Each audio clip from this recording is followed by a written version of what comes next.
കാണൂ പരസ്യരഹിതമായ ഏറ്റവും പുതിയ എപ്പിസോഡുകൾ. വിശ്വാസം എന്നത് കള്ളത്തരത്തിൽ നിന്ന് ഉത്ഭവിക്കുന്നതല്ല, അത് സത്യത്തിൽ നിന്നുണ്ടാവുന്നതാണ് ഭവാനി. സത്യത്തിന് ഒരിക്കലും മരണമില്ല. അതുകൊണ്ടാ മനുഷ്യരുടെ ജീവിതകാലം എന്ന് പറയുന്നത് കുറച്ചു വർഷമായിരിക്കുന്നത്. പക്ഷേ വിശ്വാസം എന്നത് കാലങ്ങളെ തലമുറകളോളം കൈമാറി വരുന്ന ഒന്നാണ് ഭവാനി. ഞാൻ ഈ പറയുന്നതൊക്കെ കള്ളത്തരമാണെന്ന് നിങ്ങൾക്ക് തോന്നും. നിങ്ങളത് നിങ്ങളുടെ സ്വന്തം കണ്ണുകൊണ്ട് കാണുമ്പോഴേ സത്യമാണെന്ന് നിങ്ങൾക്ക് മനസ്സിലാവുകയുള്ളൂ. ജനങ്ങളുടെ സാന്നിധ്യത്തിൽ തന്നെ ആ അത്ഭുതം നടന്ന കുറച്ച് നിമിഷത്തിനുള്ളിൽ തന്നെ ദൈവങ്ങൾ നേരിട്ട് ഭൂമിയിലേക്ക് വന്ന് ഇവിടുത്തെ പൂജകളിൽ പങ്കെടുത്ത് അവർക്ക് സമർപ്പിച്ച നൈവേദ്യങ്ങൾ സ്വീകരിച്ച് തിരിച്ചു പോകുന്നതായിരിക്കും. അത് കണ്ടതിനു ശേഷം ഞാൻ പറഞ്ഞത് സത്യമാണെന്ന് നിങ്ങൾക്ക് ബോധ്യപ്പെടും.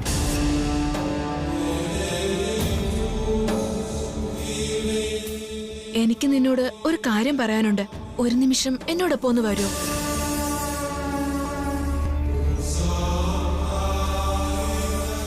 ഒന്ന് വരൂന്നേ.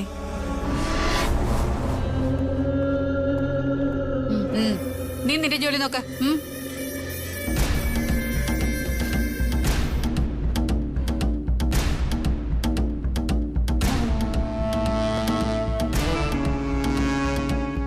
അടഞ്ഞു കിടക്കുന്ന ആ ക്ഷേത്രത്തിനുള്ളിൽ ആർക്കും അറിയാത്ത ഒരുപാട് അത്ഭുത ശക്തികളുണ്ട്. ആ ശക്തികളെ സംരക്ഷിക്കാൻ നാഗദൈവങ്ങൾ എപ്പോഴും കാവലുണ്ട്. അത് ആ ക്ഷേത്രത്തിനുള്ളിൽ പ്രവേശിക്കാൻ ശ്രമിച്ചവരാരും ഇപ്പൊ ജീവനോടെ ഇല്ലാത്തതിന് പ്രധാന കാരണം.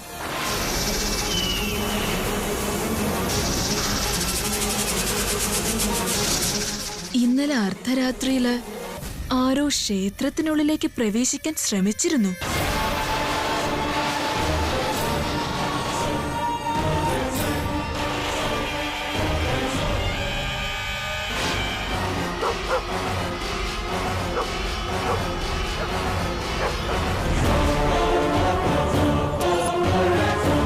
നീ എന്തിനിവിടെ വന്നു?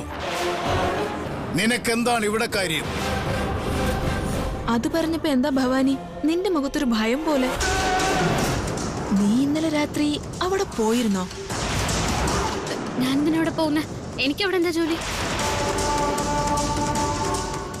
ഞാൻ പോയിട്ടില്ല.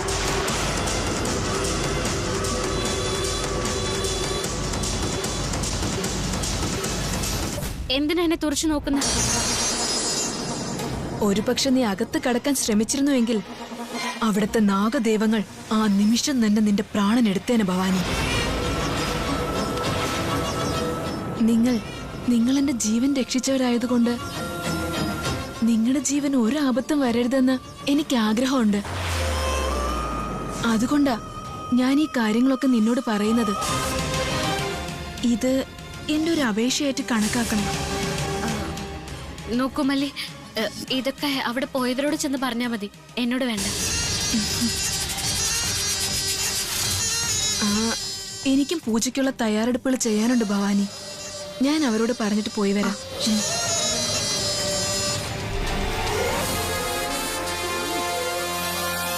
ഇവിടെ എന്തൊക്കെയോ സംഭവിക്കുന്നുണ്ടല്ലോ, പക്ഷെ ഒന്നും മനസ്സിലാവുന്നില്ല.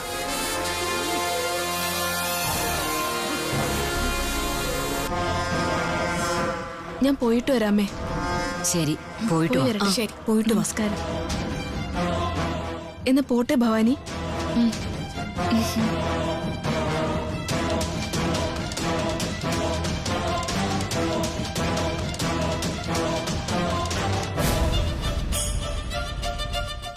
മല്ലി,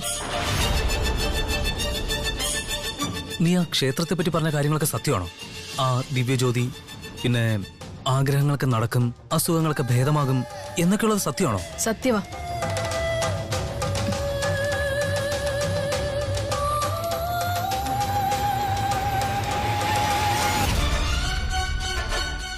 തീർച്ചയായിട്ടും എൻ്റെ അമ്മയ്ക്ക് വേണ്ടി ഞാൻ അവിടെ പോകും. പിന്നെ ഞാൻ ദിവ്യജ്യോതി ദർശിക്കുകയും ചെയ്യും.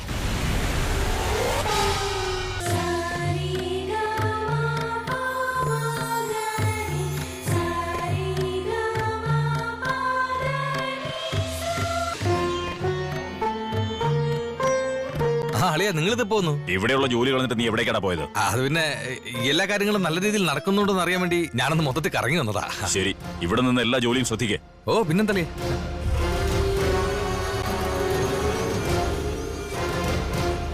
ഇന്നത്തെ ദിവസം കഴിഞ്ഞാൽ എന്റെ തലവിധിയെ മാറാൻ പോവാ. അളിയന്റെ പണി തീരാൻ പോവാളിയാ. ഈ വിളക്ക് കയ്യിലോട്ട് വാങ്ങിക്കൂ. എനിക്കെന്തിനാ മുത്തശ്ശി വിളക്ക്? കല്യാണം കഴിക്കാത്ത പെൺകുട്ടികൾ ഈ വിളക്ക് പൂജയ്ക്ക് വെച്ചാ നല്ല വരനെ കിട്ടും. വെറുതെ ഇങ്ങനെ ഓരോ വട്ട് പറയല്ലേ മുത്തശ്ശി. ഒരു കാര്യം പറഞ്ഞേക്കാം, ആവശ്യമില്ലാത്ത കാര്യത്തിൽ സംസാരിക്കരുതെന്ന് പറഞ്ഞിട്ടുണ്ട്. നീ വിളക്ക് വാങ്ങിച്ചേ. വിളക്ക് വാങ്ങിക്കാനല്ലേ നിന്നോട് പറഞ്ഞേ.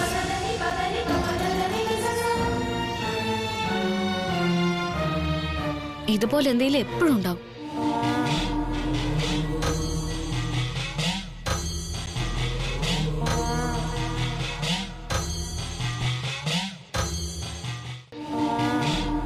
പാർവതിയമ്മേ, നിങ്ങളുടെ കൊച്ചുമോള് നിങ്ങളുടെ വീട്ടിലെ മഹാലക്ഷ്മി മാത്രല്ല, ഈ നാടിന്റെ തന്നെ മഹാലക്ഷ്മിയാ. Yes, you are looking so beautiful, like goddess.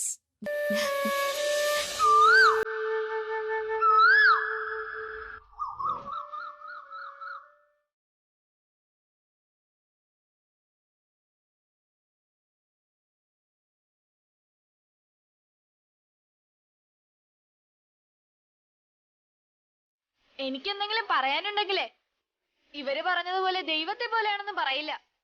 നിന്നെ കാണാൻ കല്യാണ പെണ്ണിനെ പോലെ ഉണ്ടെന്ന് പറയും.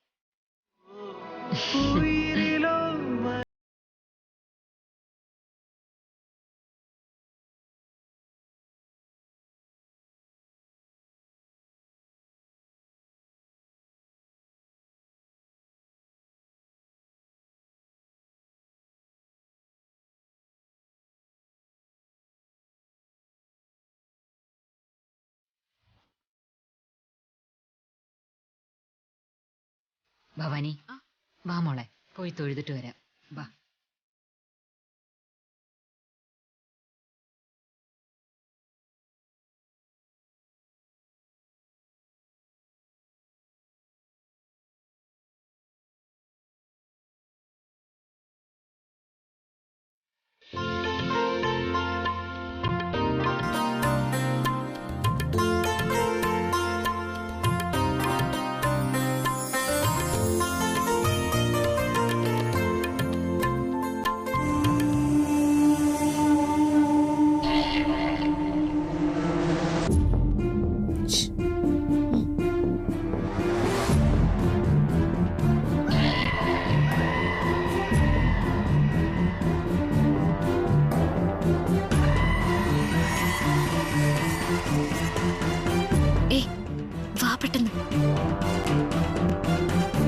ജറിന, എല്ലാരും ഇന്ന് പൂജയിൽ ബിസി ആയിട്ടിരിക്കുക.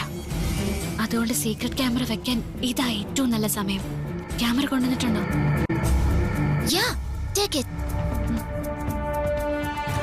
സൂക്ഷിച്ചേണേ.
നീ എന്തിനിവിടെ വന്നു? നിനക്കെന്താണ് ഇവിടെ കാര്യം? ഞാനിവിടെ വന്നതെന്താന്ന് വെച്ചാൽ ഇവിടെ എന്താ നടക്കുന്നതെന്ന് എന്താണ് നടക്കുന്നതെന്ന് കാണാൻ വന്നതാ? ആ ജഗന്നാഥനെ കാണാനാണ് ഭാവമെങ്കിൽ നിന്റെ ജീവിതം ആരംഭിക്കുന്നതിന് മുമ്പ് തന്നെ അസ്തമിച്ചു പോകും. അത് നീ മനസ്സിൽ വെച്ചോ. നീ ആ ക്ഷേത്രത്തെ പറ്റി പറഞ്ഞ കാര്യങ്ങളൊക്കെ സത്യമാണോ? ആ ദിവ്യജ്യോതി, പിന്നെ ആഗ്രഹങ്ങളൊക്കെ നടക്കും, അസുഖങ്ങളൊക്കെ ഭേദമാകും എന്നൊക്കെയുള്ളത് സത്യമാണോ?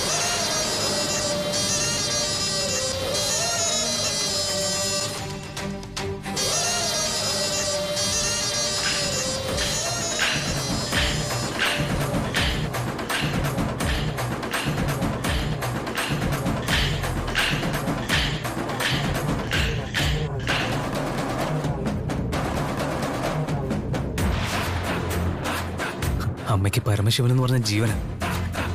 ഇതൊക്കെ അമ്മ കാണുവാണെങ്കിൽ അമ്മയ്ക്ക് വലിയ സന്തോഷമാവും.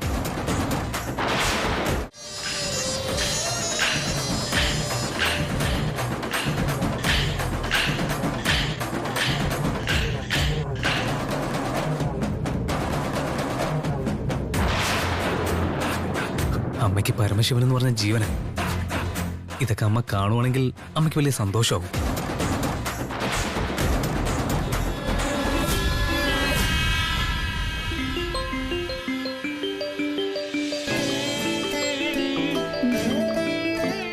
ഹായ് അമ്മേ.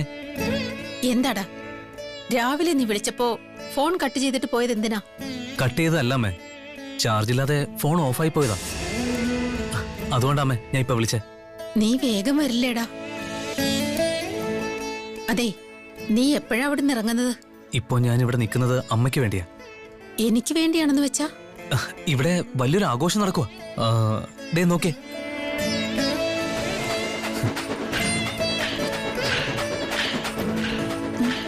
ഈ നാഗപൗർണമി നാളിലെ നമ്മൾ എന്താഗ്രഹിച്ചാലും അത് നടക്കുന്നാ പറയുന്നേ. അതുകൊണ്ടാ അമ്മ പഴയതുപോലെ എണീറ്റ് നടക്കുന്നത് കാണാൻ വേണ്ടിയാ ഞാൻ ഈ ആഘോഷത്തിൽ പങ്കെടുക്കുന്നത്. നിനക്കെന്നോട് ഇത്രയ്ക്ക് സ്നേഹമുണ്ടോ? അമ്മയോട് സ്നേഹമില്ലാതിരിക്കും എനിക്ക്? അങ്ങനെ സ്നേഹമില്ലാത്തവരെ മക്കളൊന്ന് വിളിക്കാൻ പറ്റുമോ? ആ അമ്മേ, ഞാൻ ഇവിടുത്തെ ശിവലിംഗം അമ്മയ്ക്ക് കാണിച്ചു തരട്ടെ.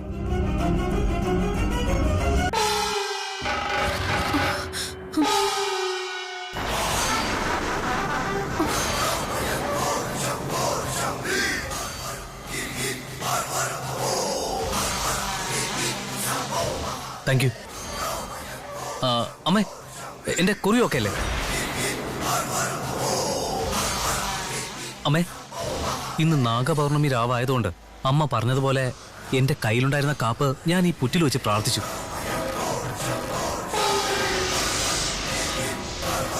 ആ പുറ്റ് ഇതാണമ്മേ.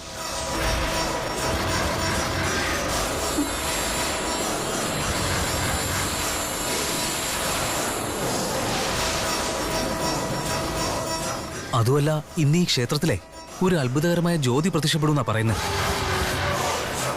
ആ ക്ഷേത്രം ഞാൻ കാണിക്കാവേ.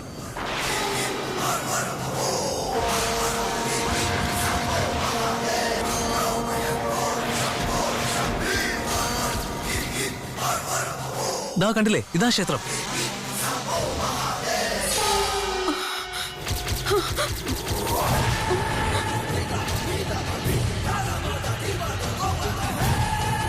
എങ്ങനെയുണ്ടമ്മേ? മോനെ, നീ ഇപ്പൊ എവിടെയാ നിൽക്കുന്നേ? ഞാനിപ്പോ നിൽക്കുന്നത് നാഗപുരം എന്ന് പറയുന്ന നാട്ടിലാണ്.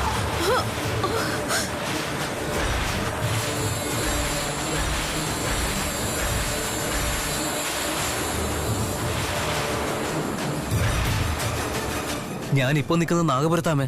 ഇത്രയും ദിവസം ഞാൻ ഉണ്ടായിരുന്നത് ഇവിടെ തന്നെ. നീ എന്തിനാ നാഗപുരത്തേക്ക് പോയത്? അവിടെ നിനക്ക് എന്താ കാര്യം? ഹലോ ഹലോ അമ്മേ, ഹലോ ഹലോ, നോക്കുമോനെ അർജുൻ. ഹലോ.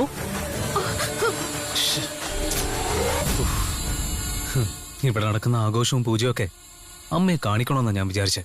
പക്ഷെ നെറ്റ്വർക്ക് ഇല്ലല്ലോ. അയ്യോ, സാരമില്ല, കുറച്ച് കഴിഞ്ഞ് ഒന്നുകൂടെ ട്രൈ ചെയ്ത് നോക്കാം.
ഇടിച്ചത് നിങ്ങളോ അതോ ഞാനോ? നിങ്ങൾ ഇങ്ങോട്ട് വന്ന് ഇടിച്ചിട്ട് പത്തി വിടർത്തിയിരിക്കുന്ന പാമ്പിനെ പോലെ നോക്കുന്നത് എന്താണെന്ന് എനിക്ക് മനസ്സിലാവാത്ത. Okay, relax. Okay, sorry. നിന്റെ നാട് എവിടെയാ? പരസ്പരം ആരെന്ന് പോലും അറിയില്ല. പിന്നെന്തിനാ നിങ്ങൾ എന്റെ നാടറിയുന്നത്? നിങ്ങളെ നാട് ഞാൻ ചോദിച്ചില്ലല്ലോ. ഞാൻ സംസാരിക്കുമ്പോ എന്തിനാ തടയുന്നേ? നിങ്ങൾ ഈ ഉത്സവത്തിന്റെ നിയന്ത്രണത്തിന് വേണ്ടി സിവിൽ ഡ്രസ്സിൽ വന്ന കോൺസ്റ്റബിൾ ആയിരിക്കും അല്ലേ? നീ ഇവിടേക്ക് എന്തിനാ വന്നത്? ആദ്യം അതിനുത്തരം പറയും.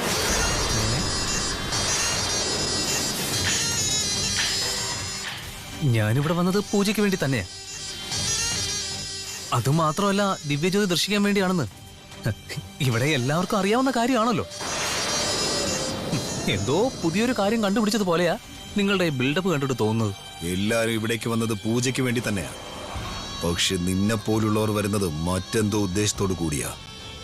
നിന്റെ ലക്ഷ്യമെന്തെന്ന് എനിക്ക് നന്നായിട്ടറിയാം. അതിരിക്കട്ടെ, നിങ്ങളും മറ്റുള്ളവരെ പോലെ ഉത്സവം കാണാൻ വേണ്ടി തന്നെ അല്ലേ വന്നത്? പക്ഷെ ഇപ്പൊ ചിലതൊക്കെ എനിക്ക് മനസ്സിലാവുന്നുണ്ട്.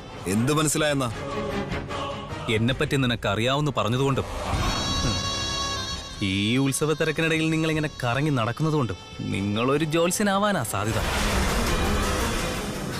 ഇവിടെയുള്ള ആൾക്കാർ അന്ധവിശ്വാസികളായതുകൊണ്ട് നിങ്ങൾ നല്ലവണ്ണം കാശ് സമ്പാദിക്കുന്നുണ്ടാവും അല്ലേ? തെറ്റായ ഉദ്ദേശത്തോടു കൂടിയാണ് നീ വന്നിരിക്കുന്നതെങ്കിൽ തീർച്ചയായും നിനക്ക് ശിക്ഷ ലഭിച്ചിരിക്കും.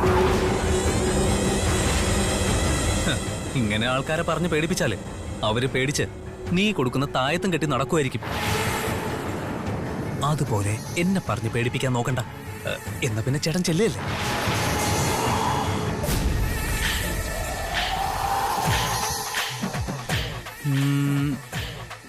വാട്ട്?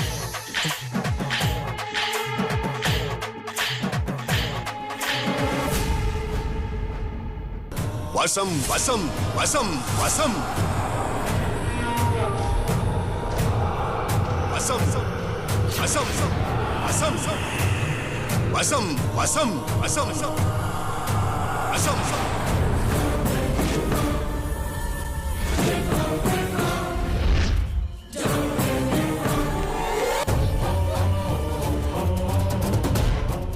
അങ്ങെന്തിനാ അവനോട് ഇത്രയും ദേഷ്യപ്പെടുന്നത്? കണ്ടില്ലേ എന്ത് സന്തോഷത്തോടെ അവരിത് ആഘോഷിക്കുന്നത്. വരൂന്ന് നമുക്ക് അവർക്കൊപ്പം ആഘോഷിക്കാം. വാ വരൂന്നേ.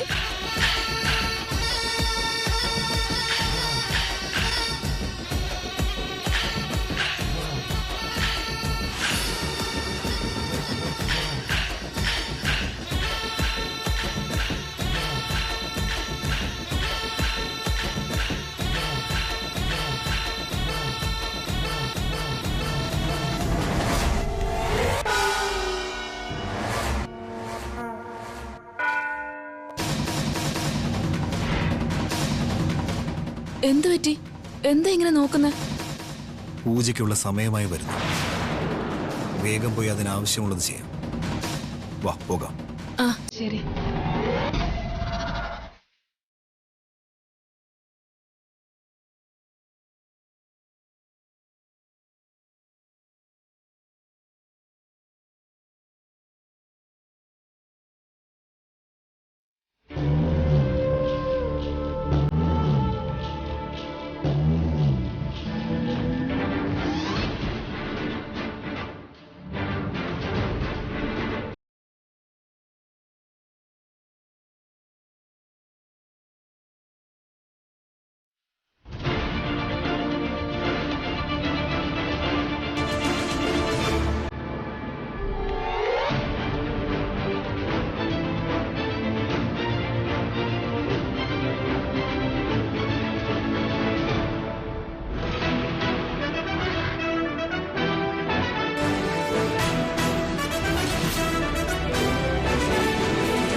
എന്താ സംഭവിച്ചതെന്ന് ഇന്ന് ഉറപ്പായിട്ടും എനിക്ക് കണ്ടുപിടിക്കാൻ പറ്റും.